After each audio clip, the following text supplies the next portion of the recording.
Alright guys, welcome back to Fog Entertainment, and we're here with an episode 5 of season 2 review of Outer Banks, The Darkest Hour.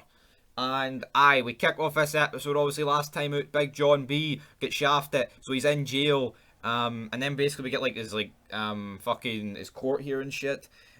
And then basically gets sent, he gets charged with murder in the first degree, maximum sentence of the death penalty. Key screaming at Ward, man, you're the murderer, brother.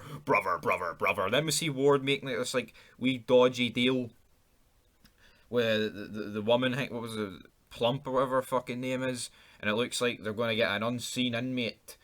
Well, this guy kind of looks like Lee Torek for Sons of Anarchy to lay the smackdown to get rid of evidence, which obviously we find out later is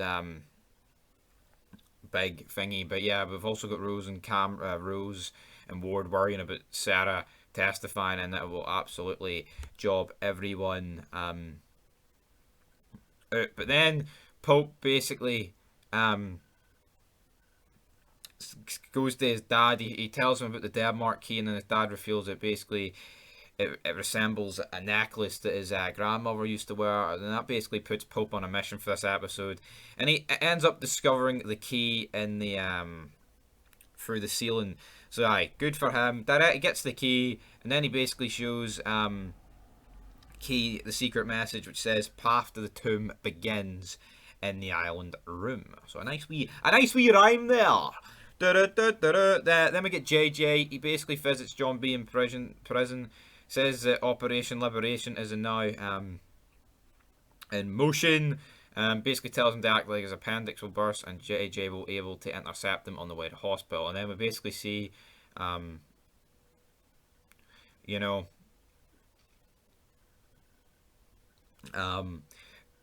he steals an ambulance. We also see his dad here be in jail.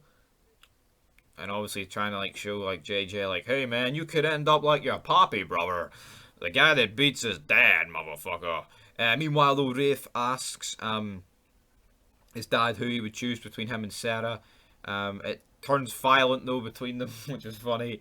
He then steals Wheezy's phone. He pretends to be Wheezy so he can meet up with Sarah later that night. So they meet up, but then things turn violent again. And then Topper actually saves Sarah from being drowned by Rafe. I mean, I think Rafe is just too far gone at this stage. I think it's absolutely too far gone for Rafe. I'll be interested to see what happens in the next couple of episodes. But JJ plan to help John B goes absolute shit because he picks up basically the wrong guy. John B never makes it because he ends up getting attacked. But basically got like these sinking scenes here where Sarah's getting drowned, John B's getting attacked by the guy, but everyone lives. JJ manages to escape from the ambulance, which is pretty funny. So we've got all that. Then the guy with the mustache, Sheriff, what's his name, Shoop or whatever, he shows up and it basically looks like he's believing the Poke's story because the gun was checked and it turns out Rafe's fingerprints were all over it. And Ward, the next morning, ends up getting arrested. So fuck knows what's going to happen in episode 6, guys. Looking forward to a much better episode. I feel like the past couple of ones has been, like, the end of the last episode, I just didn't really get why, like, JJ's pointing the gun at the police. What are you going to do, mate? Take out the entire police force with a maximum of 12 rounds, you fucking weapon?